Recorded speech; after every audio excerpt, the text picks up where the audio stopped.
രണ്ടാം വർഷ MLT വിദ്യാർത്ഥികളുടെ സിലബസിലെ അവസാന അധ്യായമായ ഹിസ്റ്റോ ടെക്നോളജി ആൻഡ് സൈറ്റോളജിയെക്കുറിച്ചാണ് ഇന്ന് നാം പഠിക്കുന്നത്. ഞാൻ ഷബീർ അലി.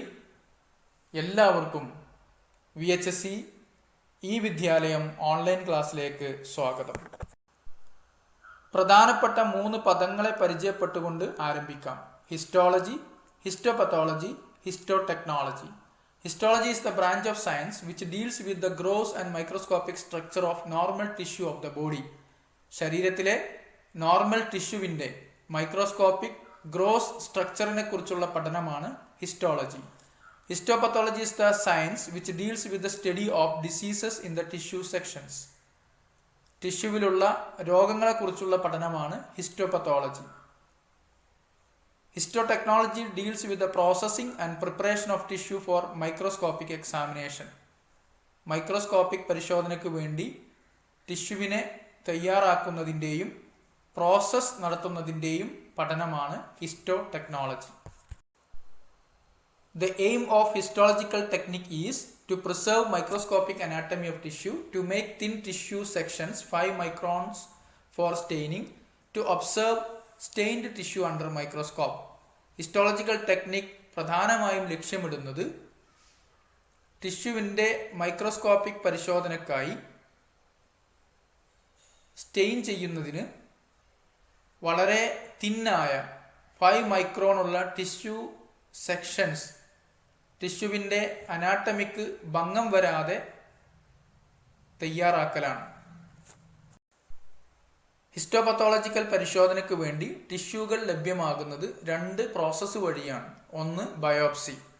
പേഷ്യൻറ്റിൽ നിന്ന് നേരിട്ടാണ് ബയോപ്സി എടുക്കുന്നത്. In biopsy cells or tissues are removed from a patient. Autopsy മരണപ്പെട്ടവരിലാണ് ചെയ്യുന്നത്. Autopsy is the dissection and examination of dead body and its organ and structures. ടിഷ്യൂവിൻ്റെ പരിശോധന നിർവഹിക്കുന്നത് 2 വിധത്തിലാണ്. Gross examination, microscopic examination. Gross examination is done to describe the specimen with respect to its consistency, appearance, discolouration and any apparent abnormalities. ടിഷ്യൂവിൻ്റെ gross examination നിർവഹിക്കുന്നത് അതിൻ്റെ consistency, appearance, ഏതെങ്കിലും discolouration ഉണ്ടോ അല്ലെങ്കിൽ വളരെ ശ്രദ്ധിക്കപ്പെടുന്ന അബ്നോർമാലിറ്റീസ് എന്തെങ്കിലും ഉണ്ടോ എന്ന് തിരിച്ചറിയാൻ വേണ്ടിയാണ്.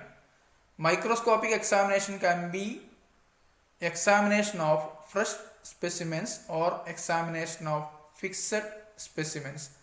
മൈക്രോസ്കോപ്പിലുള്ള പരിശോധന ഫ്രഷ് സ്പെസിമെനിൽ നിർവഹിക്കാൻ സാധിക്കും, അതുപോലെ തന്നെ ഫിക്സഡ് ആയിട്ടുള്ള സ്പെസിമെനിൽ നിർവഹിക്കാനും സാധിക്കും.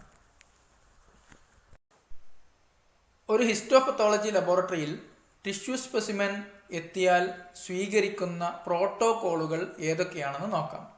1. Receipt, identification and labelling of tissue specimen. ശേഷം ഫിക്സേഷൻ. ഫിക്സേഷൻ കൊണ്ട് ഉദ്ദേശിക്കുന്നത് ശരീരത്തിൻ്റെ ഭാഗമായിരുന്നപ്പോൾ ടിഷ്യൂ എങ്ങനെയായിരുന്നോ അങ്ങനെ സംരക്ഷിക്കുന്ന പ്രക്രിയയാണ്. 3. ഡീകാൽസിഫിക്കേഷൻ. ഡീകാൽസിഫിക്കേഷൻ പ്രോസസ് ബോൺ, നെയിൽ തുടങ്ങിയ കലകളിൽ നിന്ന് കാൽസ്യത്തെ റിമൂവ് ചെയ്യുന്ന പ്രക്രിയയാണ്. 4. ബിറ്റ് ടേക്കിംഗ് ആണ്.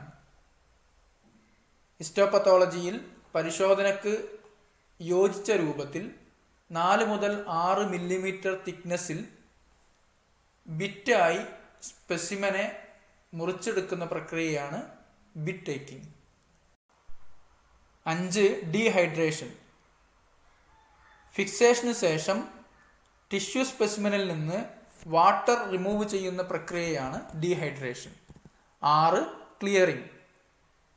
ഡീഹൈഡ്രേഷൻ നടത്തിയ ടിഷ്യൂ സ്പെസിമെനിൽ നിന്ന് ഡീഹൈഡ്രേറ്റിംഗ് ഏജന്റിനെ റിമൂവ് ചെയ്യുന്ന പ്രക്രിയയാണ് ക്ലിയറിംഗ്. 7. ഇംപ്രഗ്നേഷൻ. സെക്ഷൻ കട്ടിങ്ങിനു വേണ്ടി ടിഷ്യൂ ഹാർഡൻ ചെയ്യുവാനും മൈക്രോസ്കോപ്പിക് പരിശോധനയ്ക്ക് ഒപ്റ്റിക്കൽ ക്വാളിറ്റി എൻഹാൻസ് ചെയ്യാനുമായി ടിഷ്യൂ സ്പെസിമെനിലേക്ക് പാരഫിൻ വാക്സ് ഇൻഫിൽട്ടർ ചെയ്യുന്ന പ്രക്രിയയാണ് ഇംപ്രഗ്നേഷൻ. 8 എംബഡിങ്. സെക്ഷൻ കട്ടിങ്ങിന് വേണ്ടി ഇംപ്രഗ്നേഷൻ നിർവഹിച്ച ടിഷ്യുവിനെ പാരഫിൻ വാക്സിൽ ബ്ലോക്കുകളായി തയ്യാറാക്കുന്നതിനാണ് എംബഡിങ് എന്ന് പറയുന്നത്. 9 സെക്ഷൻ കട്ടിംഗ്. മൈക്രോടോം ഉപയോഗിച്ച് ആവശ്യമായ കനത്തിൽ ടിഷ്യൂ സെക്ഷനുകൾ തയ്യാറാക്കുന്ന പ്രവർത്തനമാണ് സെക്ഷൻ കട്ടിംഗ്.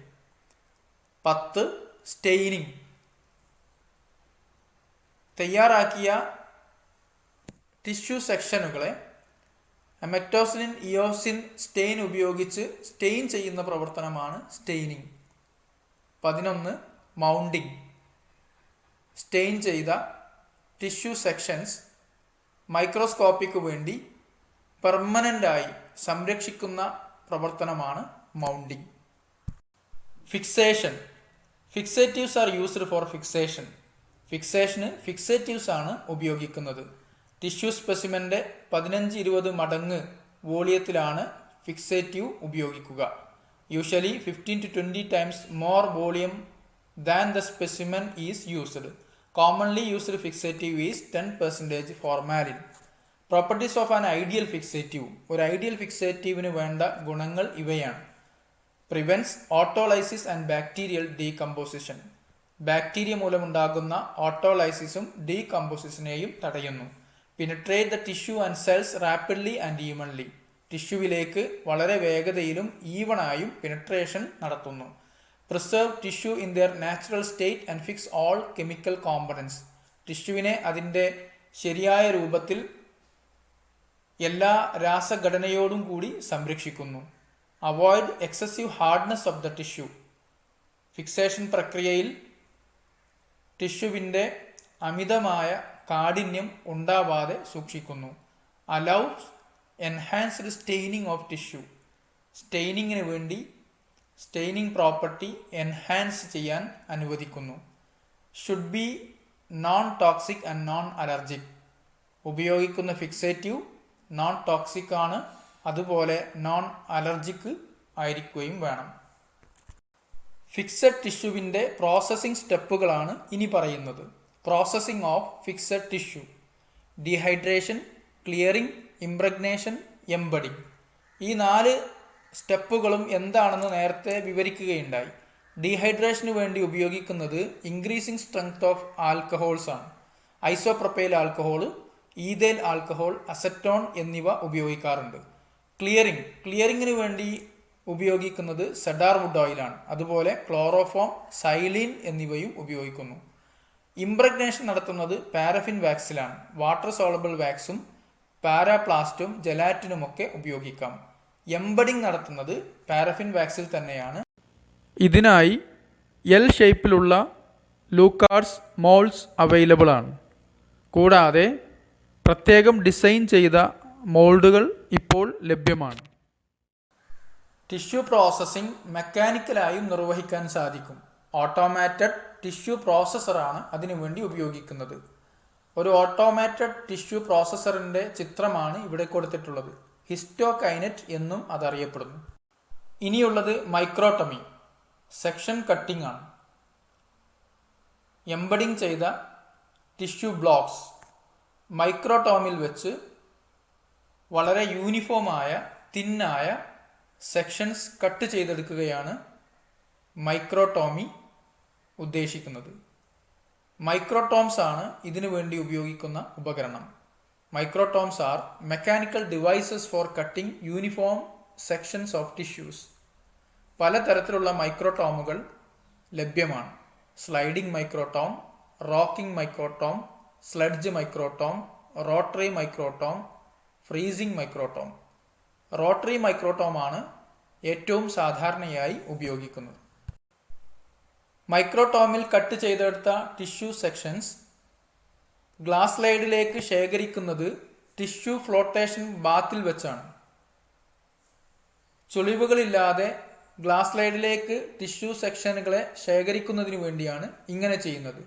ടിഷ്യൂ ഫ്ലോട്ടേഷൻ ബാത്തിന് പാരഫിൻ വാക്സിൻ്റെ മെൽറ്റിംഗ് പോയിന്റിനേക്കാൾ 5-6 ഡിഗ്രി കുറവ് ടെമ്പറേച്ചർ ആയിരിക്കും ഉണ്ടാവുക. കൂടാതെ ടിഷ്യൂ സെക്ഷൻസ് കോരിയെടുക്കുന്ന സ്ലൈഡുകളിൽ സെക്ഷനുകൾ നന്നായി ഒട്ടിച്ചേരാൻ വേണ്ടി അഡ്ഹസീവ്സ് ഉപയോഗിക്കാറുണ്ട്. സെക്ഷൻ അഡ്ഹസീവ്സ് എന്നാണ് അതറിയപ്പെടുന്നത്. ആൽബുമിനാണ്, മേയേഴ്സ് എഗ് ആൽബുമിനാണ് സാധാരണ ഉപയോഗിക്കാറ്. സ്റ്റാർച്ച് പേസ്റ്റും ജലാറ്റിനും കൂടി ഉപയോഗിക്കാറുണ്ട്. ഫ്രോസൺ ടിഷ്യൂ സെക്ഷൻസ് കട്ട് ചെയ്യാൻ വേണ്ടി ഉപയോഗിക്കുന്ന ഉപകരണമാണ് cryostat. Staining. Haematoxylin and eosin stain ആണ് ഹിസ്റ്റോപത്തോളജിയിൽ സാധാരണയായി ടിഷ്യൂ സെക്ഷൻസ് സ്റ്റെയിൻ ചെയ്യാൻ ഉപയോഗിക്കുന്ന സ്റ്റെയിൻ. ഇങ്ങനെ സ്റ്റെയിൻ ചെയ്തെടുക്കുന്ന സ്ലൈഡുകൾ കുറേ നാളത്തേക്ക് വേണ്ടി സംരക്ഷിക്കുന്നതിനും മൈക്രോസ്കോപ്പിക് പരിശോധനയ്ക്ക് ഒപ്റ്റിക്കൽ ക്വാളിറ്റി വർദ്ധിപ്പിക്കുന്നതിനും വേണ്ടി മൗണ്ടിങ് എന്ന പ്രോസസ്സിന് വിധേയമാക്കുന്നു. മൗണ്ടിങ്ങിന് വേണ്ടി പ്രത്യേക രാസവസ്തുക്കളാണ് ഉപയോഗിക്കാറുള്ളത്. സാധാരണ ഉപയോഗിക്കുന്ന മൗണ്ടൻ്റ് ആണ് DPX, distyrene dibutyl phthalate xylene. ഇനി ഡയഗ്നോസ്റ്റിക് സൈറ്റോളജിയെ കുറിച്ച് പഠിക്കാം. Cytology is the study of cells. കോശങ്ങളെക്കുറിച്ചുള്ള പഠനമാണ് cytology. Cytopathology or diagnostic cytology refers to diagnostic techniques that are used to examine cells to diagnose diseases. രോഗങ്ങളെ കണ്ടെത്താൻ കോശങ്ങൾ പരിശോധിക്കുന്ന ടെക്നിക്കുകൾ ഉൾപ്പെടുന്നതാണ് ഡയഗ്നോസ്റ്റിക് സൈറ്റോളജി. ഫാദർ ഓഫ് സൈറ്റോപത്തോളജി അല്ലെങ്കിൽ ഡയഗ്നോസ്റ്റിക് സൈറ്റോളജി എന്നറിയപ്പെടുന്നത് ഡോക്ടർ ജോർജ് പാപ്നിക്കോളോ ആണ്. സൈറ്റോപത്തോളജിക്ക് ഹിസ്റ്റോപത്തോളജിയേക്കാൾ ചില ഗുണങ്ങളുണ്ട്. സൈറ്റോപത്തോളജി വളരെ ഈസിയാണ്, ചെലവ് കുറവാണ്, പേഷ്യൻറ്റിന് റിസ്ക് കുറവാണ്, മാസ് സ്ക്രീനിങ്ങിന് സഹായിക്കുന്നതാണ്, നേരത്തെ തന്നെ ക്യാൻസർ പോലുള്ളവ കണ്ടെത്താൻ സഹായിക്കുന്നതാണ്. Very easy, inexpensive, little or no risk to patient, helpful in mass screening and helpful in early detection of cancer.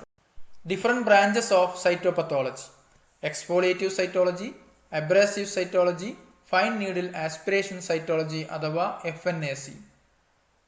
സൈറ്റോളജിയിൽ പരിശോധനയ്ക്ക് വരുന്ന സ്പെസിമെനുകൾ urine, CSF, sputum, effusions, cervical smear, buccal scrapings, imprint scrapings, endoscopic brushings of mucosal surfaces, swabs, needle aspirates തുടങ്ങിയവയാണ്.